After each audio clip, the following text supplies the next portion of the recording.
নৃশংস হামলা হয়েছে, যেই হামলাকে আমরা ৭১ সালের ২৫শে মার্চের ক্র্যাকডাউনের সাথে তুলনা করতে পারি।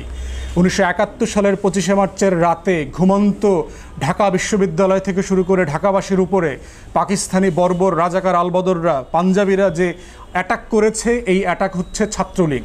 আজকের ছাত্রলীগ, যুবলীগ হচ্ছে নব্য পাঞ্জাবি পাকিস্তানি শাসক গোষ্ঠীতে পরিণত হয়েছে।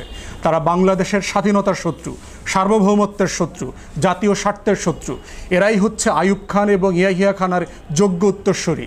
ছাত্রলীগ, যুবলীগ এবং বহিরাগতরা আজকে দেখলাম বাস ভর্তি করে করে বস্তি থেকে টোকাই ছেলেমেয়েদেরকে টাকা দিয়ে কিনে এনে গতকালকে এবং আজকে যেভাবে ঢাকা বিশ্ববিদ্যালয় ফ্লাড করে দিয়েছে, লজ্জা হয় যে মুক্তিযুদ্ধ ব্যবসার সবচেয়ে বড় এজেন্সি নেওয়া যে রাজনৈতিক দল, তারা আজকে দেশের সবচেয়ে বড় প্রথিতযশা শিক্ষার্থীদের উপরে যে ন্যাক্কারজনকভাবে অ্যাটাক করেছে।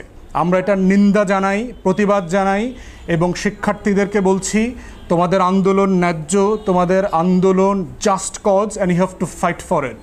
যেভাবে আমাদের মুক্তিযোদ্ধারা আমাদের গত ৫৩ বছর ধরে দেশের পক্ষে যে সকল গণতন্ত্রকামী মানুষরা লড়াই করেছে, যুদ্ধ করেছে, জীবন দিয়েছে, ত্যাগ করেছে, তোমাদেরকেও এই ত্যাগ, তিতিক্ষা, লড়াইয়ের মধ্য দিয়েই ছাত্রলীগ, যুবলীগ, আওয়ামী লীগ নামক যে নব্য পাঞ্জাবি ইয়াহিয়া এবং আইয়ুব খানের দোসর যারা আছে, এদেরকে পরাজিত করতে হবে।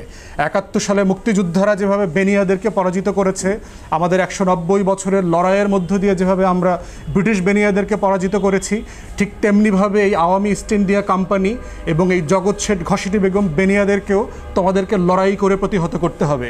কোনো স্মারকলিপি দেওয়া যাবে না। অবৈধ সরকারের নির্বাহী বিভাগের কারো সাথে কোনো আলোচনা নাই। সব দফা রফা হইতে হবে রাস্তায়, রাজপথে।